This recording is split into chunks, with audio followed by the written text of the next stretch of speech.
على رسوله الكريم أما بعد أعوذ بالله السميع العليم من الشيطان الرجيم قال الله تعالى في القرآن المجيد والفرقان الحميد يا أيها الذين آمنوا اتقوا الله وقولوا قولا سديدا أما بعد ہر قسم کے حمد و ثنا کی بریائی عظمت بزرگی برتری اور بڑائی اللہ احکم الحاکمین احسن الخالقین کے لیے جو فقط اکیلا اس ساری کائنات کا داتا حاجت روا مشکل کشا بگڑی بنانے والا اولاد دینے والا اور رزق عطا کرنے والا ہے۔ انگنت اور لا تعداد درود و سلام ہو حبیب کبریا احمد مجتبی جناب محمد رسول اللہ صلی اللہ علیہ وآلہ وسلم کی ذات اقدس و مقدس پر کہ جنہوں نے اپنی زبان مبارک سے فرما دیا انا خاتم النبیین علی نبی عبادی۔ حضرات گرامی قدر، اس وقت وطن عزیز میں ایک طرف تو لاک ڈاؤن کی وجہ سے پوری قوم پریشانی کا شکار ہے، کاروباری طور پر بے روزگاری کے حوالے سے یہاں تک کہ مساجد میں نماز کی ادائیگی کے حوالے سے، نماز تراویح کے حوالے سے اور دیگر بہت سارے معاملات میں۔ تو دوسری طرف ایسے مخصوص حالات میں وفاقی کابینہ کی طرف سے جو کمیشن اقلیتی کمیشن ہے اس کے اندر باقاعدہ طور پہ قادیانیوں کو نمائندگی دے دی گئی، جو اقلیتی کمیشن میں قادیانی حضرات کو نمائندگی دی گئی باقاعدہ طور پہ۔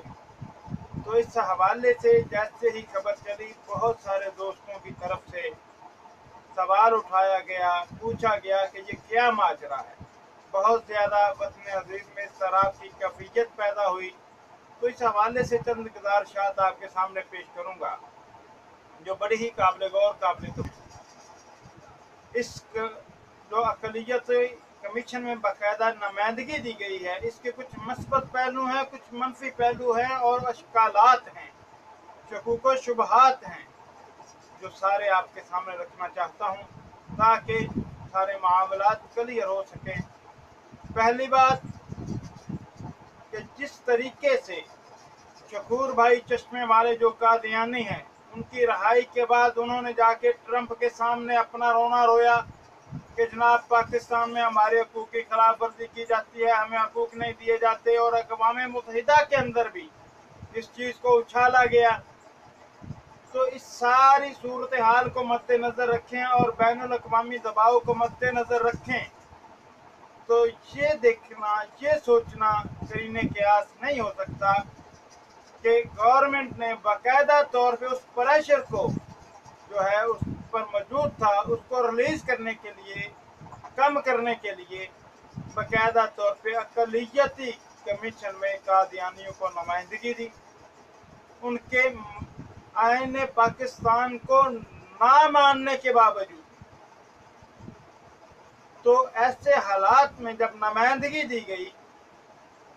تو کل جب دباؤ بڑھے گا تو پاکستانی گورنمنٹ یہ کہہ پائے گی کہ جناب ہم نے تو ان کو نمائندگی دی، یہ خود نہیں آئے، ہماری طرف سے تو ان کے حقوق کا خیال رکھا جا رہا ہے۔ ایک پہلو تو یہ ہے، اور دوسرا پہلو کہ کیا قادیانی جو قوم ہے، قادیانی کلٹ ہے، قادیانی جماعت ہے، قادیانی گروہ ہے، کیا وہ اپنے آپ کو غیر مسلم اقلیت تسلیم کرنے کے لیے تیار بھی ہے یا نہیں؟ اگر تو وہ تیار ہے، وہ آ کر کے اس اقلیتی کمیشن میں بطور نمائندہ ان کے بندے آ کے بیٹھتے ہیں تو ایک تو وہ اپنے آپ کو اعلانیہ غیر مسلم قرار دیں گے۔ دوسری بات، جیسا کہ کئی قادیانیوں کی زبان سے یہ چیز سننے میں ملی کہ وہ کہتے ہیں جناب جس طریقے سے صلح حدیبیہ ہوا اور نبی صلی اللہ علیہ وسلم واپس آگے کچھ ایسی صلح ہم بھی کر لیں گے تاکہ ہمیں آگے فوائد مل سکیں۔ قادیانی ایک شاطر لوگ ہیں، یہودیانہ ذہنیت کے مالک ہیں، یہودیوں کی طرح چال بازیوں کے ماسٹر ہیں۔ تو ہو سکتا ہے کہ جب قادیانی نمائندے اس کمیشن میں آ کر کے بیٹھیں پھر بعد میں وہ یہ چیز پیش کریں کہ جناب ہمیں بھی مذہبی آزادی دی جائے، جیسے عیسائیوں کے لیے ہے، یہودیوں کے لیے ہے، پارسیوں کے لیے ہے، हमें भी अपनी इबादत गाहें बनाने दी जाए, हमें भी मजहबी आज़ादी दी जाए। तो इनको इस तरीके से मजहबी आज़ादी देना इनके मुतालबे पर यही होगा कि सन 84 में जो सदर ज़ियाउल हक ने आर्डिनेंस जारी करके इन पे पाबंदियां आयद की थी कि ये अपनी इबादत गाह को मस्जिद नहीं कह सकते, अपने इबादत को नमाज, रोज़ा, हज, ज़कात से तशबीह नहीं दे सकते, ठीक है, अपनी इबादत की अनाउंसमेंट को अजान नहीं कह सकते, और अपनी इबादत गाह का मीनार नहीं बना सकते मस्जिद की तर्ज पर। और इसी तरह अपने 2 नंबर खलीफा मिर्जा मसरूर को खलीफातुल मुस्लिमीन नहीं कह सकते। इसी तरह मिर्जा कादियानी के साथियों को सहाबा नहीं कह सकते और रजी अल्लाह अन्हु नहीं कह सकते। इसी तरह मिर्जा कादियानी की बीवी को उम्मुल मोमिनीन नहीं कह सकते। ये सारे इस्लामी शायर जो हैं ये इस्तेमाल नहीं कर सकते। अगर ये इस्तेमाल करें तो इन पर ये पाबंदी लागू होगी, इनको सजा होगी 3 साल तक की सजा या 10,000 तक जुर्माना देना पड़ेगा। इनको 3 साल तक कैद बामशक्कत सजा भी हो सकती है। तो ये सारी पाबंदियां उठवाने के लिए ये कमीशन में अपनी करारदाद पेश कर सकते हैं। और उसके बाद देखना यह है कि क्या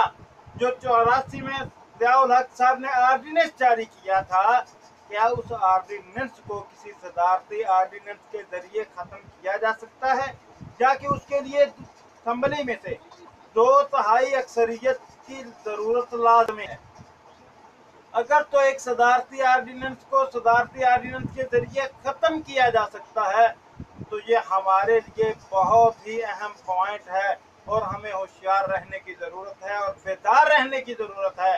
कि जिस तरीके से हमारी हुकूमतें कादियानियत नवाजी में एक दूसरे से बढ़ बढ़ करके फ़राइज़ सर अंजाम देने में कोशिश हैं, तो मुमकिन है कि इनके इस मुतालबे पर जब ये कमीशन में बैठें, इनके मजहबी आज़ादी के मुतालबे पर उस आर्डिनेंस के जरिए ख़त्म करके इनको बाकायदा तौर पे अपनी इबादत गाह को मस्जिद और इस्लामी शायर के इस्तेमाल की इजाज़त दे दी जाए। इसलिए हमें बेदार और होशियार रहना होगा कि ये क्या कर रहे हैं, क्योंकि ये एक साजिशी टोला है, साजिशी कौम है।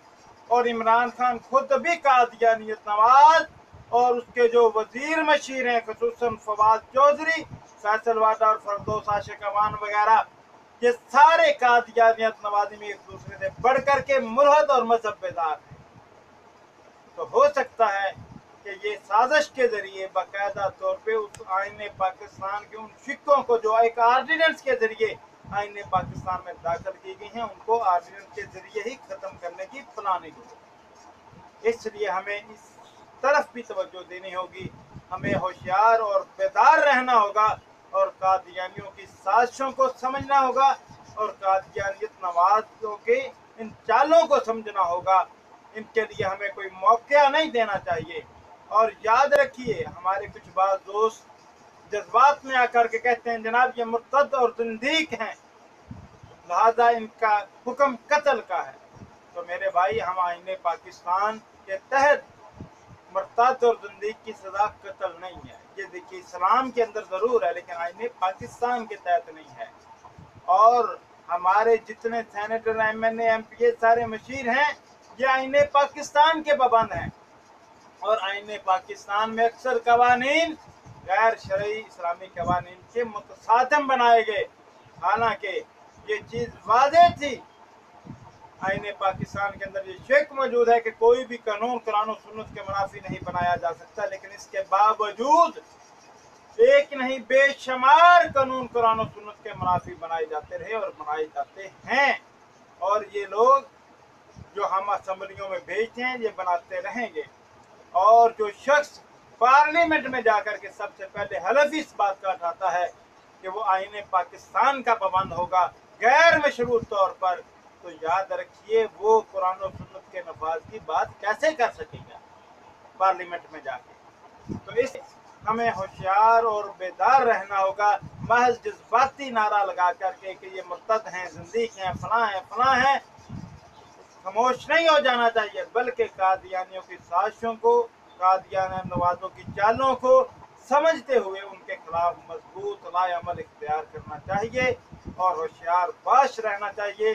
ताकि ये हुक्मरान ये ना समझ लें कि ये आवाम, ये कौम भंग भी कर सोई हुई है, इन्हें पता ही नहीं है किसी बात का। तो इसलिए हम सबको होशियार रहते हुए इनकी चालों का मुकाबला भी करना है। अगर तो ये वाक़यातन बैनुल-अक़वामी साज़िशों के तोड़ के लिए है, तो इसमें कोई दो राय नहीं होनी चाहिए कि ये बेहतर लाएअमल हो सकता है। लेकिन जिस तरीके से इनका किरदार